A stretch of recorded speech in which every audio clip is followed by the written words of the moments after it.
Welcome, everyone. Welcome. It is such a treat to see you. And I was away last week, and I've missed you, thought of you, and it's nice to see your faces and be practicing together again this week. Para la comunidad hispanohablante, si hay alguna persona aquí que le gustaría interpretación simultánea, puedes elegir eso. En el menú va a haber interpretación al español, gracias a nuestra amiga Claudia que está aquí. Y, bien. So one other thing I want to mention is just that I noticed that a few people did come on last week, even though we had announced that it wasn't going to be happening. So it's always just a good idea to check in with the homepage of the website.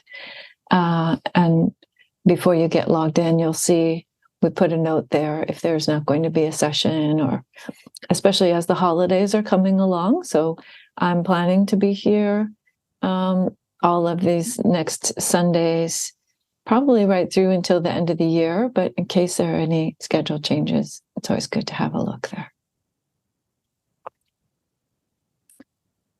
All right. Wonderful. So this being the Sunday Sound of Dhamma, we are going to begin with a brief, about a 10-minute or so meditation. And then I'll offer Dhamma talk, Dhamma reflection, and we'll have a bit of time for questions or reflections at that time, at the end. So for now, I invite you to begin to settle into your meditation posture. Can everybody hear me okay? Does it sound all right? Yes, okay.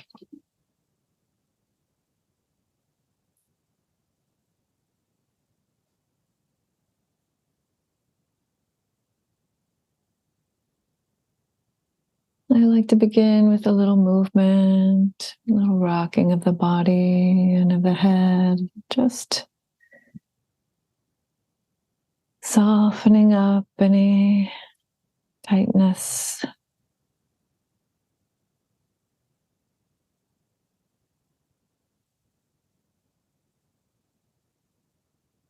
And perhaps allowing the body to come into a balanced, upright posture.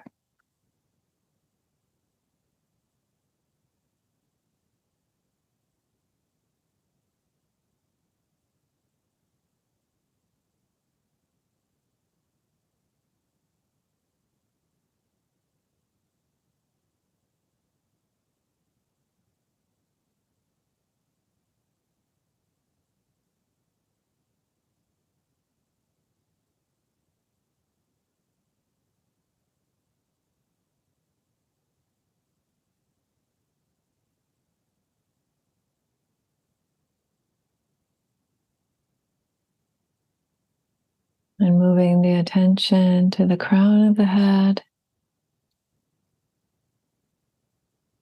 And becoming aware of the earth element in the body.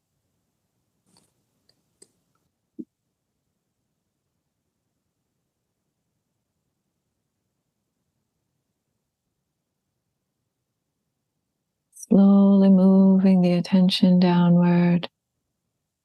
Very, very slowly.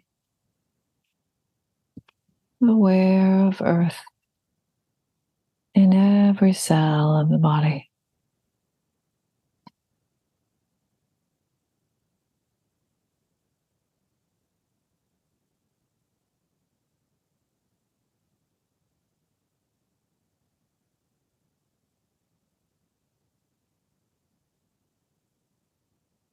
No need to really visualize that. You're just sensing the natural firmness and heaviness and stability of this physical body.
Moving the attention downward slowly.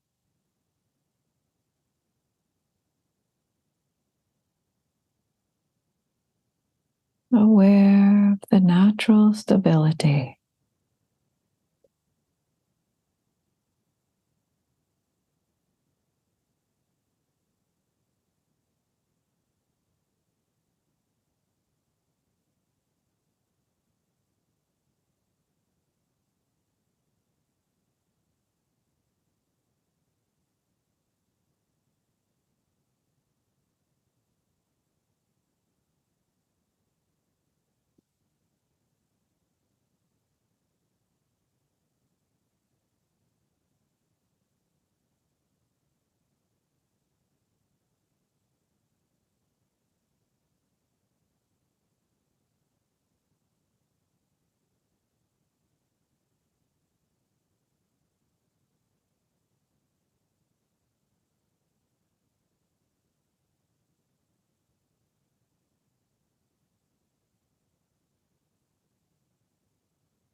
Really taking your time to move the attention slowly through the body.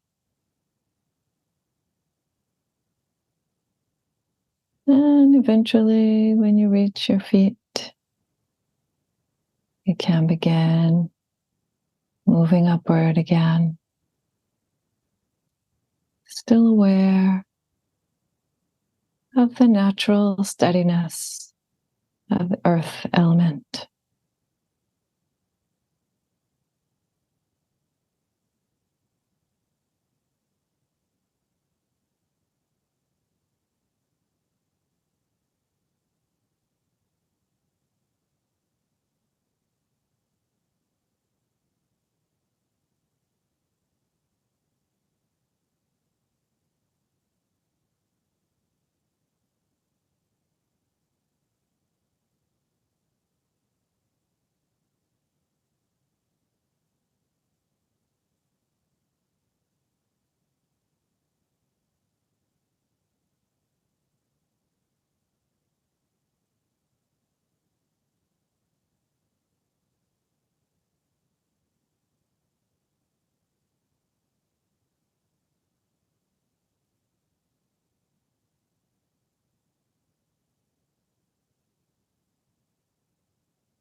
Hmm.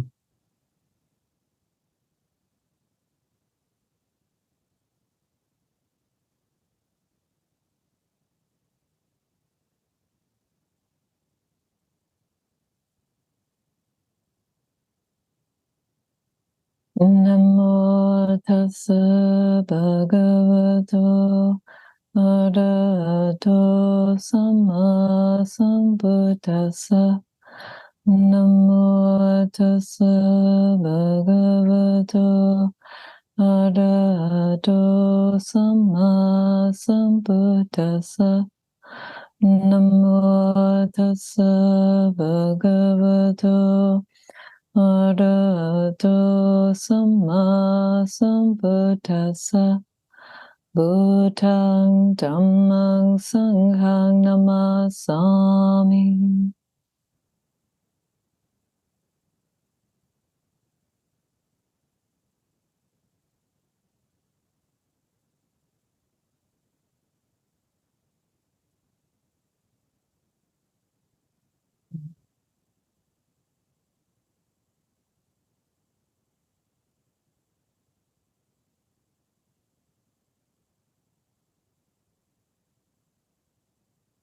As human beings, we are often concerned with ideas about who we are, or who we have been in the past, or who we might be in the future.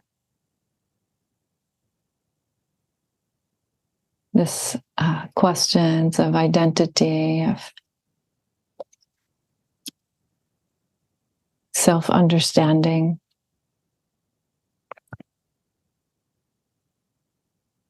This is a part of everyone's human experience. And in fact, that's true because we have this capacity to reflect on our inner world. We have this capacity to turn our attention toward ourselves, toward our own thinking, our own bodies, and see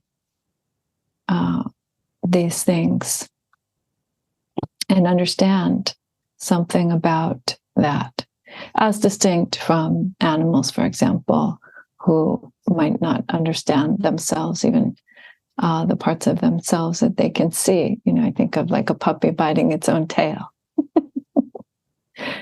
Right? So these questions about who we were or who we might be in the future, or who we are now, these are also questions that Buddhism is interested in.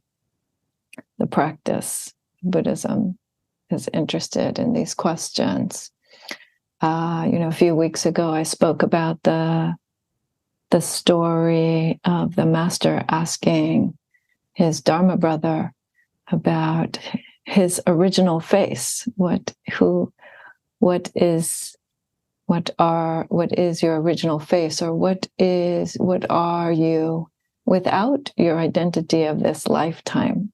You must be something, or you must this thing. What was it before even this identity that you have figured out for yourself?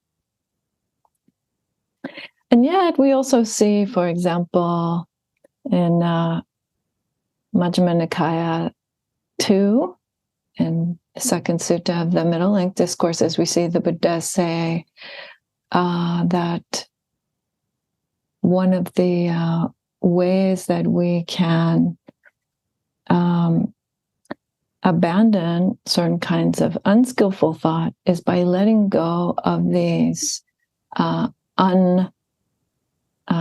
unprofitable questions or useless questions. And some of those questions are that, was I in the past? What was I in the past? Am I now? Will I be in the future?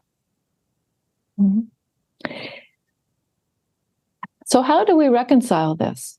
How do we reconcile this tendency and this kind of questioning that we see in certain parts of the tradition, or this admonition against certain kinds of questioning, in other parts of the tradition? Do we just accept that as a difference? Or is there some way to understand what these are pointing to? Some more general principle there.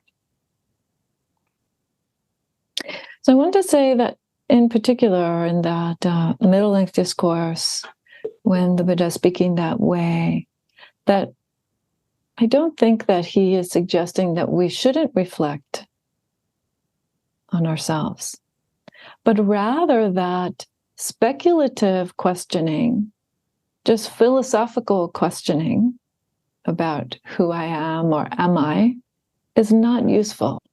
And that actually that kind of speculation or just thought experiments, if you will, can lead to a lot of spinning, can lead to using up a lot of energy in ways that are not necessarily going to open up the path of wisdom for us. In fact, you could say that that is one of the defining characteristics of practice that is distinct from psychology or philosophy of any kind. Right? So it's not enough just to ask the questions idly or to ask the questions as thought experiments. But it is important to somehow engage, and I think we inevitably want to engage with the questions. So what to do instead? What to do instead of philosophizing or asking in that more general way? And for that, I brought another koan, another of the old Dhamma stories, to help illustrate a point. And perhaps this will open things up, or perhaps it will leave you something to chew on. We'll see. We'll see. Either way, it's. I hope that it will be a fruitful endeavor. So this is a koan. Koan just means a teaching story. It's related to the ancient practice in China of posting public proclamations on a board, and there's like a physical practice that they used to do, so everybody knew what the law was in their part of the world. And so it has this connotation or this sort of subtle meaning of stories that are telling us about something that applies to everyone. So this particular koan is referenced, and I had a lovely visit with Fumio there in Vienna last week for a couple of days, and we had some discussion of the Eihei Shingi. So this is a teaching of Soto Zen, of a particular kind of Zen practice from Japan, and in his instructions to the temple administrator responsible for the kitchen of all things, Dogen, Eihei Dogen, who was the founder of that particular school, references, kind of gives a little side eye to this story, this ancient teaching story, which is from China. We should be clear that it's not from Japan, it's actually from China. And so the story goes like this. So it's a story about Guishan and Yangshan. Guishan and Yangshan. So now Guishan and Yangshan become towering figures, you could say. They become really famous teachers at some point later. But this story is a little bit before that point. And you'll see why, and just why we know that in just a minute. But I also want to say this, that sometimes these names, the way that we relate to these names, or the fact that these stories are from some other part of the world, is interesting. Sometimes we think that it's more important because it comes from over there, or sometimes we assume that it has a certain flavor or a certain meaning, or we discount it because it doesn't sound like me. This name doesn't sound like me. But it could equally have been, Master Mary and Brother John. It could easily have been another set of names. So again, as with all of the koan stories, I invite you to receive this in the sense of something that could relate directly to your own experience. So Guishan and Yangshan is standing on a hillside, and he's making a rice paddy. So some of you may have traveled to this part of the world, or you may have seen images of this. So a rice paddy is a flat field, and it has to be flat, and it has to be a little bit deep, actually, because it has to hold water. The rice seeds need to be completely immersed in water for them to actually sprout up above the water. And then when they come to seed, the seed is the rice. Okay, but you need this flat area such that it will hold a little layer of water all the way across it. So if you have a hillside and you want to make a rice paddy, what you do is you're kind of you're digging into the hillside, right? And you're making a flat portion. Where you had a slope, you're just making a flat. Okay, you understand? So you dig into the hillside and you make a flat thing for the paddy. So that's the work that Yangshan is doing. Yangshan is the student in this case, right? He's out there, he's working, he's creating this rice field so that the monastery will have rice to eat at some point in the future. And he sees his teacher, Guishan, approaching. So Guishan's approaching. Guishan's doing his own work as well, but he comes out to the hillside to see Yangshan. And so Yangshan sees him and says, "This place is so low, and that place is so high." This place is low, and that place is high. So you might imagine like Yangshan's coming up over the top of the hill or something like this. Yangshan's Guishan rather, is standing higher than Yangshan, the teacher. He's standing up maybe at the top of the hill, and Yangshan is standing below trying to make his rice paddy happen. And the teacher says, "Water makes things equal. Why don't you just level it with water?" And then the student says, "Water is not reliable, teacher." So now this is a translation by Shohaku Okamura and Taigen Dan Leighton, who are extremely reputable translators. "Water is not reliable, teacher. A high place is high level, and a low place is low level." And the teacher agreed.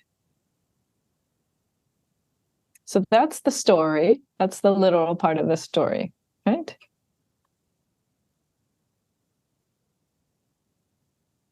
So figuratively, what's happening here is that the student, Yangshan, is saying something about difference. And he's being respectful of his teacher. He's saying, "Oh, I'm in the low position and you're in the higher position." Right?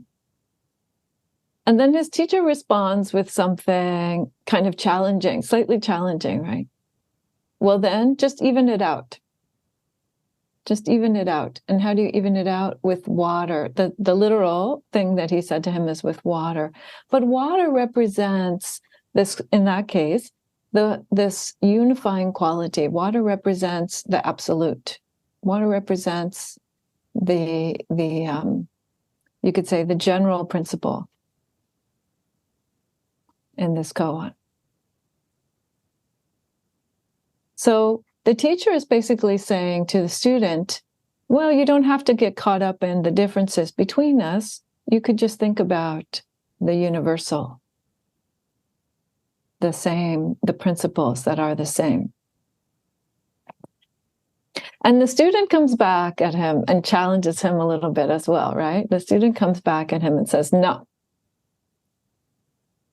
You can't just gloss over the differences. What's high is high and what's low is low. In other words, we need to meet the specific conditions that are present, and not just try to even it all out with a concept.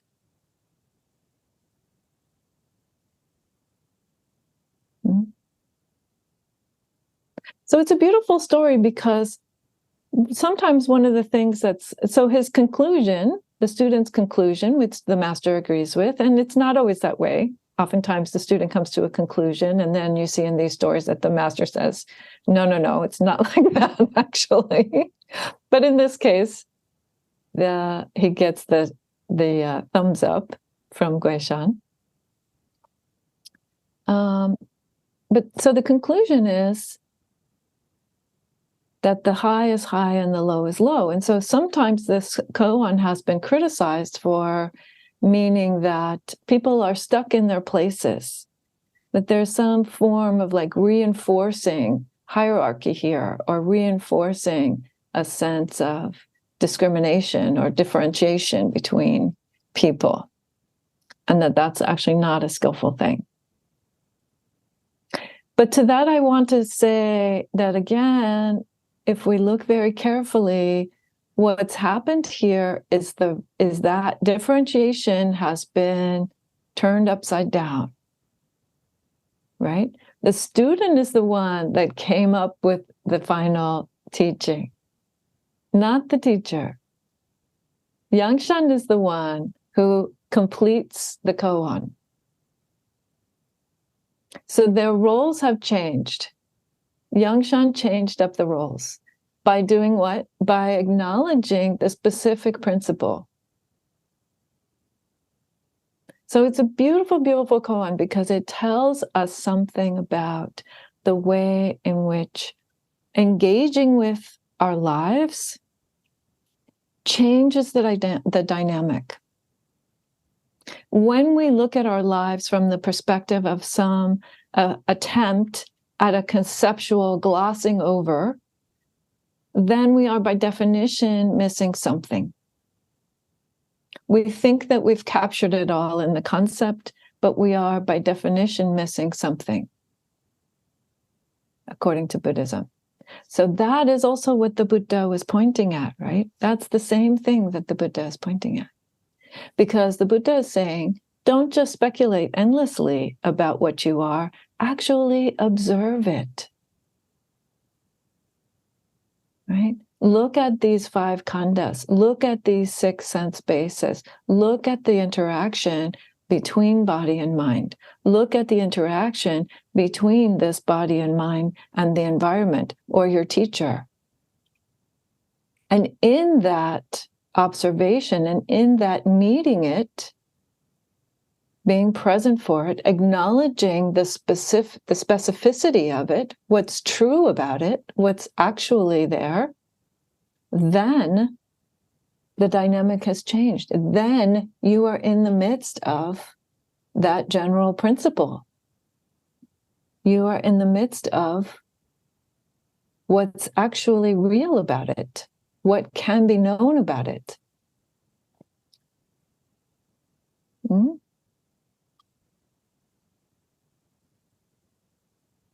So you're able to not only observe, but you're also able to respond. And this is a very important principle within Buddhism as well, because you can't practice with anything that you can't actually observe. Unless you can become aware of a thing, you can't actually practice with it. This is why mindfulness is always the first of the 7 awakening factors.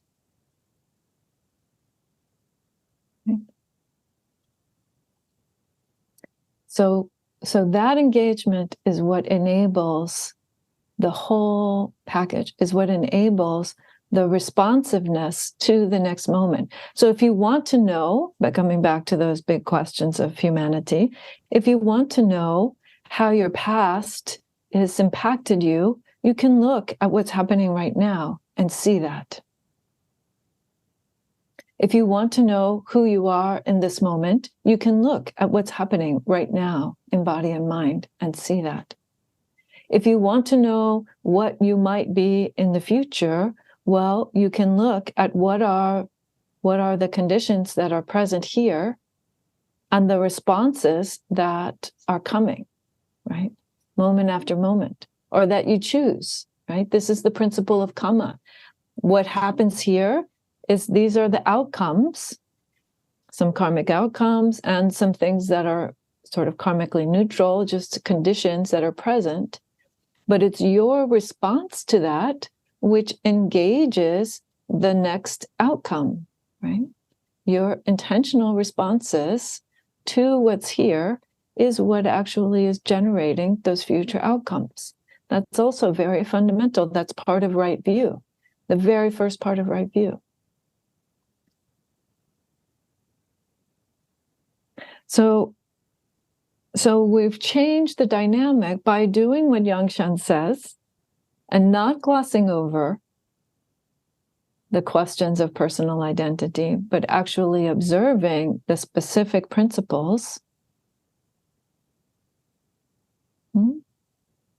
Then you've shifted the dynamic from this potential tendency of spinning and building concepts and building divisiveness, right, to something which actually enables you to engage with what is really here and with what this thing is doing in the world. Because that's the other thing that you can see, right? What this body and mind are doing in the world, how they are affected by the environment, how they are impacting the environment.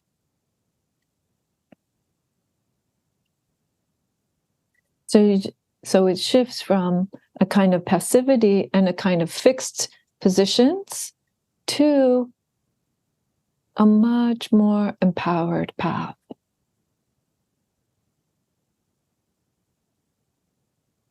Because it is a path about clarity and discovery and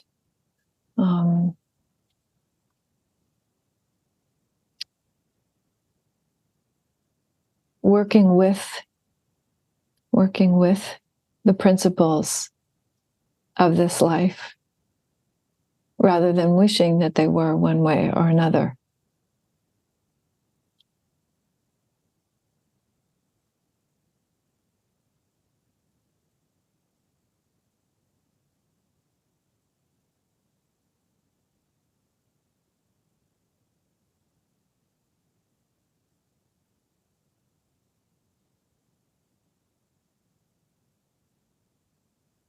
And that kind of clarity is very, very powerful. That kind of clarity is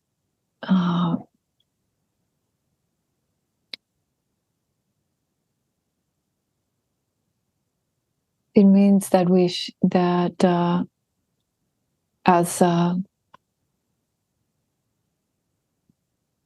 shift from being pushed around by our karmic circumstances to understanding our role in them.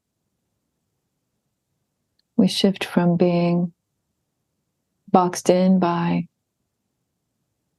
the specific conditions of our life to understanding our role in them. Both what we can and cannot change, right? So I've spoken oftentimes also about deep clarity that can come about that. If you want to change the contents of your life, if you want to change your identity, if you want to change what's happening in your world, you can make choices that would lead to all kinds of changes in the content of your life.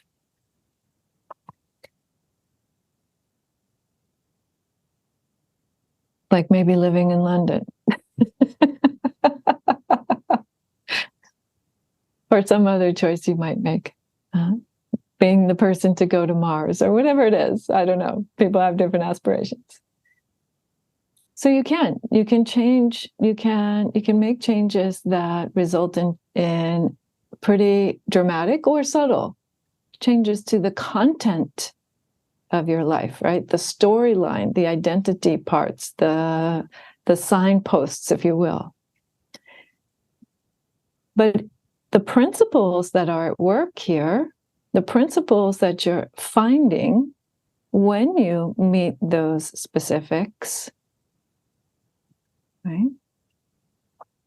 Like karma, like impermanence, like dukkha, right? The unsatisfactoriness, like interconnection, interdependence, the way that things are related. If you want those things to change, that is going to cause you even more suffering.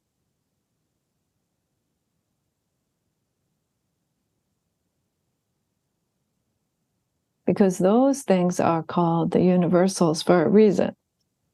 Right?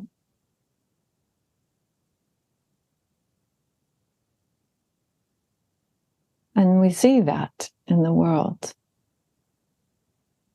A tremendous amount of suffering, in particular about impermanence.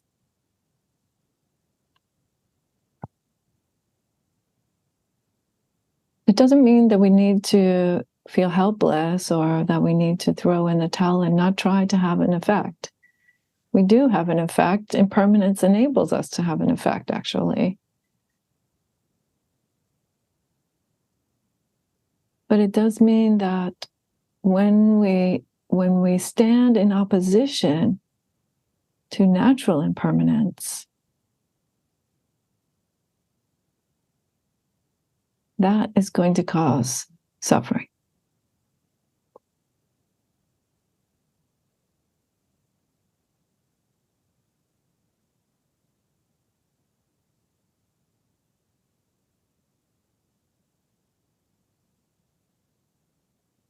So bringing ourselves to these the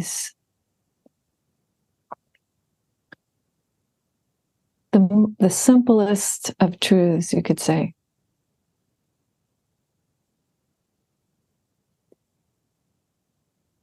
Of observing what's happening in body and mind.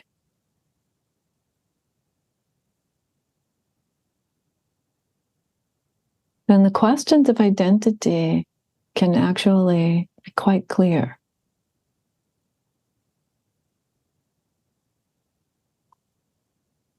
Hmm?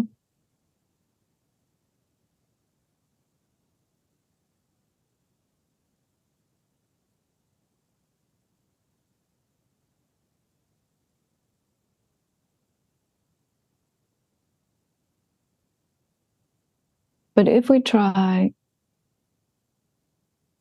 to philosophize, if we try to encapsulate this lived experience in some kind of concept, any kind of concept, then we will find inevitably that there's more to be discovered. We will run into our errors, our mistakes there. This is also one of the beautiful themes that runs throughout many different forms of Buddhism. This idea that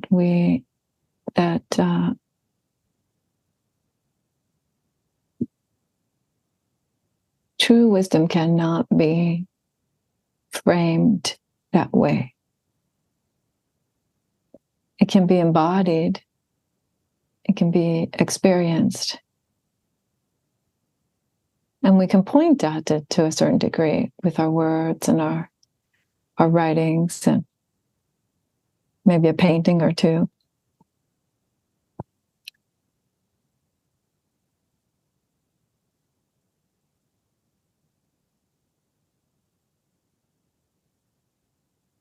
But no thought, no particular idea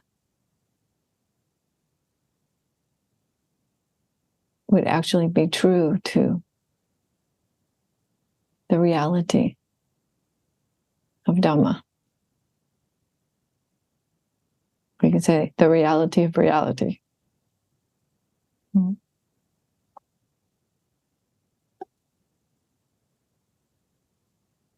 And still, we have to say a thing or two here and there.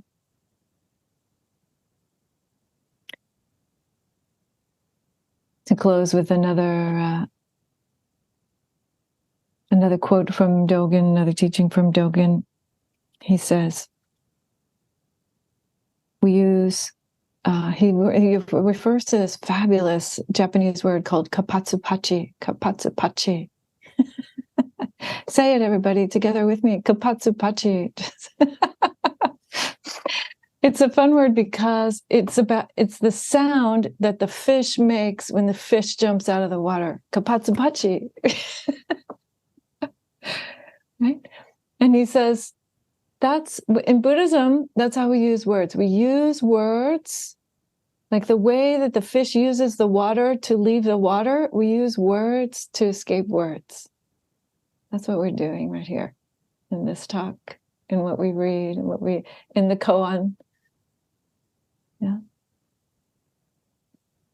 So just remember that when you're thinking also about yourself and these questions about who was I, or who will I be, or who am I, or who is that person, or what is, life.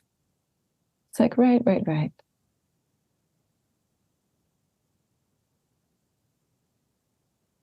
Find out what's actually going on here. And that, on the basis of that, you will be able to leap free of those questions altogether.